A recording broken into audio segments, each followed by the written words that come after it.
এজন্য আল্লাহ বললেন ফাসআউ ইলা যিকরিল্লাহ, আল্লাহর জিকিরের দিকে ধাবিত হও। ফাসআউ এর শাব্দিক অর্থ হচ্ছে দৌড়াও। ফাসআউ এর শাব্দিক অর্থ কি? আসলে এখানে দৌড়াও উদ্দেশ্য নয়, এখানে উদ্দেশ্য হচ্ছে আল ইহতিমাম, ইম্পর্টেন্স, গুরুত্ব দেয়া। কারণ বিশ্বনবী দৌড়ে দৌড়ে নামাজে যেতে নিষেধ করেছেন। ইযা উকিমাতিস সালাতু ফালা তাতুহা তাসআউন ওয়া আতুহা তামশুন আলাইকুম বিস-সাকিনা ফামা আদরাকতুম ফাসাল্লু ওয়া মা ফাতাকুম ফাতিমু। বিষ্ণু বলেছেন নামাজের জামাতের ইকামত যখন হয়ে যায় খবরদার দৌড়ে দৌড়ে নামাজে যাওয়া যাবে, আস্তে আস্তে যাও, হেঁটে হেঁটে যাও। ফামা আদরাকতুম ফাসাল্লু, যতটুকু যে পাবে আদায় করবে, যেটা ছুটে যাবে দাঁড়িয়ে নিজে নিজে পড়বে। কবুল করে নেয়ার মালিক কে? নামাজের জামাত দেখে দৌড় দিবেন, কিভাবে যাবেন?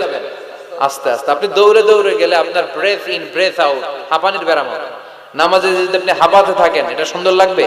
আপনি কার সামনে দাঁড়াচ্ছেন? সব রাজার বড় রাজা, মহারাজা, চিল্লা এখন ঠিক কিনা? তার সামনে দাঁড়িয়ে হাঁপানির ব্যারাম দেখানোর কোনো সুযোগ? ধীরস্থির ভাবে যাবে।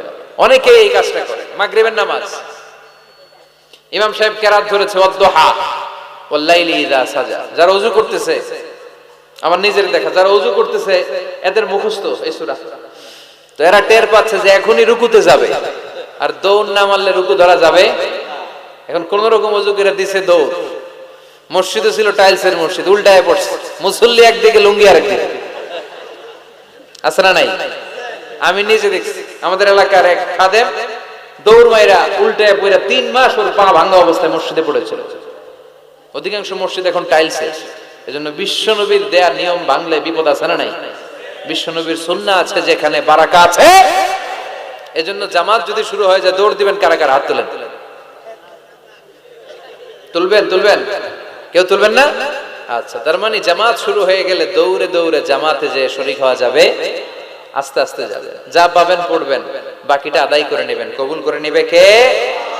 এজন্য আল্লাহ বললেন ফাসআউ ইলা যিকরিল্লাহ, যখন জুমার সালাতের আজান হয় আল্লাহর স্মরণের দিকে ধাবিত হও। যিকরিল্লাহ, এখানে যিকরুল্লাহ দ্বারা উদ্দেশ্য হচ্ছে খুতবাতাইন, জুমার 2 খুতবা।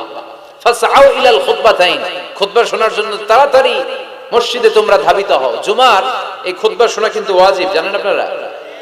জানেন না? এই খুতবা শোনা ওয়াজিব। জুমার খুতবা আপনাকে শুনতেই হবে। যিকরুল্লাহর অনেক অর্থ। জিকির মানে শুধু লা ইলাহা ইল্লাল্লাহ নয়, জিকির মানে সালাত। জিকির মানে কি? মেটনগরের ভাইরা বুঝতেছেন? মনোযোগ আছে না গেছে? কষ্ট হচ্ছে আপনাদের? তাকবীর দেয়া যাবে? জোরে না আস্তে? দেখি কত জোর। লিল্লাহি তাকবীর। এই আপনাদের জোর? হ্যাঁ, এর চেয়ে বাড়বে না ভলিউম? বাড়ানো যাবে? লিল্লাহি তাকবীর, লিল্লাহি তাকবীর, লিল্লাহি তাকবীর। এই যিকরুল্লাহর অনেক অর্থ। জিকির মানে সালাত। প্রতিদিন যে 5 ওয়াক্ত সালাত আপনি আদায় করছেন এটার অপর নাম কি? এজন্য রব্বুল আলামিন বলেন ইন্নানি আনাল্লাহু লা ইলাহা ইল্লা আনা ফা'বুদনি ওয়া আকিমিস সালাতা লিযিকরি, নিশ্চয় আমি তোমার রব, আমার স্মরণে নামাজ কায়েম করো। এই নামাজটা হচ্ছে আল্লাহর জিকির। এরপরে যে আমরা কোরআন তেলাওয়াত করি এটাও কি? আল্লাহর জিকির। আবার বিশ্বনবীরে বললেন নবী আপনি ওয়াজ করেন, ওয়াজটাও জিকির। এই যে আমি ওয়াজ করতেছি আপনারা ওয়াজ শুনতেছেন, পুরো সময়টা জিকির। সুবহানাল্লাহ পড়েন। আল্লাহ বললেন নবী ফাযাক্কির ইন্নামা আনতা মুযাক্কির, ও নবী আপনি জিকির করেন। তার মানে আপনি ওয়াজ করেন, আপনার দায়িত্ব হচ্ছে নসিহত করা, উপদেশ দেয়া। লাস্তা আলাইহিম বিমুসাইতির, নবী গো আমি আপনারে দারোগা বানিয়ে পাঠাই নাই। নবী কি দারোগা? কথা বলেন। নবী কি জোর করে কাউরে মুসলমান বানাবে? ইসলামে জোরাজোরি আছে? লা ইকরাহা ফিদ্দিন। সুবহানাল্লাহ পড়েন। ইসলামে কোনো বাড়াবাড়ি, ইসলামের সৌন্দর্য দেখেই অমুসলিমরা কালিমা পড়ে মুসলমান হবে, ঠিক কিনা? এই যে নিউজিল্যান্ডে মারা গেছে কয়জন? হ্যাঁ, এই 50 জন মারা যাওয়ার পরে কালিমা পড়ছে কয়জন? হ্যাঁ, 350 জন। সুবহানাল্লাহ পড়বেন না? এই দিনকে বিজয় দান করবে কে? এই দিনকে হারিয়ে দেওয়া যায় না, এই দিনের আওয়াজকে স্তব্ধ করে দেওয়া যায় না। এই দিনের বৈশিষ্ট্য হচ্ছে চারা গাছের মতো, এটারে মাটিতে গেড়ে দিলে এটা ডালপালা সহ উপরের দিকে ওঠে, চিল্লা এখন ঠিক কিনা? ওটা বিশ্বব্যাপী ইসলামের জয়গান। কনভার্টেড রিভার্টেড মুসলমানের সংখ্যা বাড়ছে এবং বাড়বে। ইসলামের এই গতি, এই অগ্রযাত্রা, এটাকে কেউ ঠেকায় রাখতে পারবে? ধারণা করা হচ্ছে অল্প কিছুদিনের ব্যবধানেই ইউরোপ আমেরিকাতে মুসলমানরা সংখ্যা গরিষ্ঠ হয়ে যাবে। সুবহানাল্লাহ পড়েন। বাইনোকুলার দিয়ে খুঁজেও একজন অমুসলিম খুঁজে পাওয়া যাবে। ইতিমধ্যেই তারা তাদের চার্চগুলো বিক্রি করতে শুরু করেছে।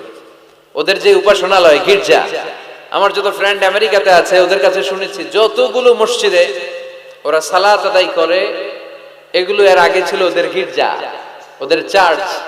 এখন চার্চের ইমাম ছাড়া আর মুয়াজ্জিন ছাড়া কেউ থাকে না, সারা বছরে কেউ আসে না।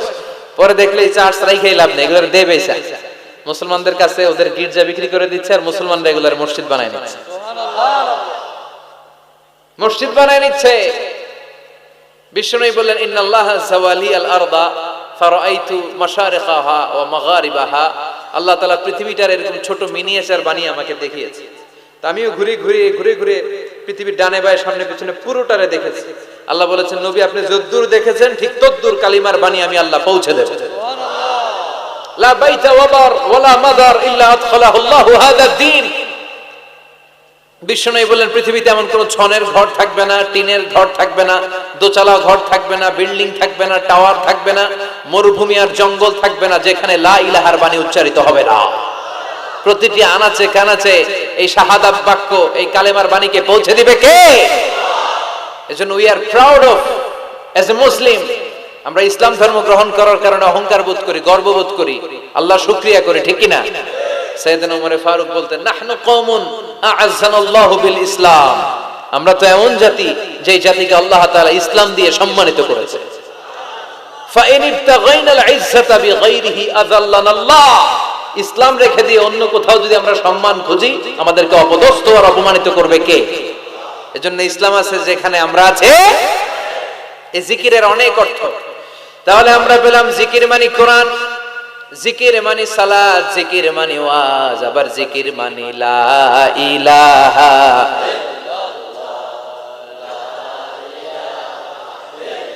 সুবহানাল্লাহ আলহামদুলিল্লাহ লা ইলাহা সুবহানাল্লাহ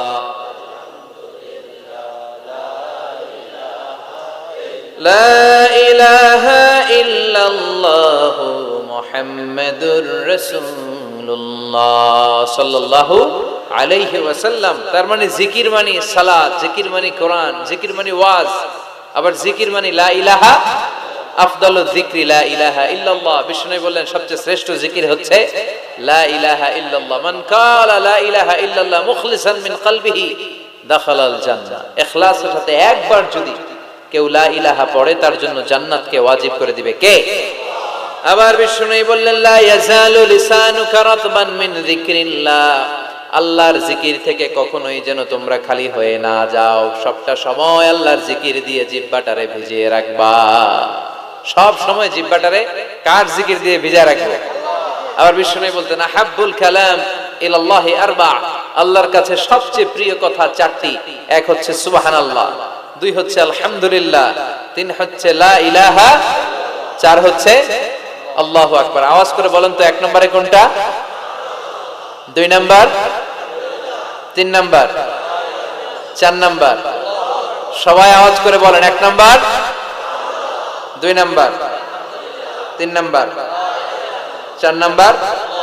আল্লাহ তোমার জিকির যেন বেশি বেশি করতে পারি, তুমি তৌফিক দাও। জিকির মানে সালাত, জিকির মানে কোরআন, জিকির মানে ওয়াজ, আবার জিকির মানে জুমার খুতবা। সুবহানাল্লাহ পড়েন। এখানে জিকরুল্লাহ দ্বারা উদ্দেশ্য হচ্ছে আল খুতবাতাইন ক্বাবলাল জুমা। জুমার আগে যে দুই খুতবা আছে, এই দুই খুতবাকে জিকরুল্লাহ বলে নামকরণ করেছে কে? এজন্য আল্লাহ ডেকে বললেন, গোলাম জুমার দিনে যখন আযান হয়, জুমার খুতবা শোনার জন্য তোমরা তাড়াতাড়ি যাও। ওয়াদারুল বাই, কেনা বেচা বন্ধ করে দাও। Shut down the supermarket, close the super মল।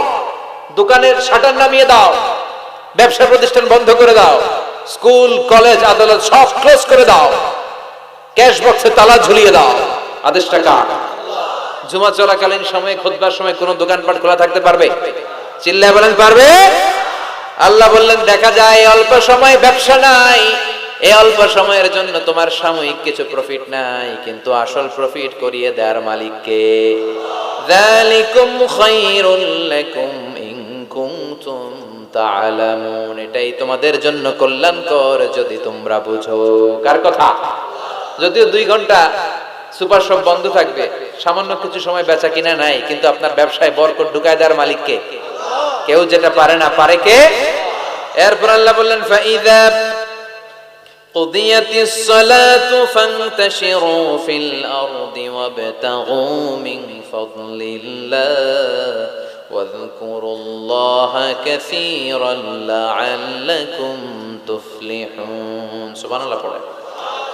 এবার আল্লাহ বললেন, গোলাম যখন সালাত শেষ হয় জমিনের মধ্যে ছড়িয়ে পড়ো, আর জমিনের মধ্যে আমার অনুগ্রহ আর রিজিক তালাশ করো, বেশি বেশি আমার জিকির করো, সফলতা দান করবে কে?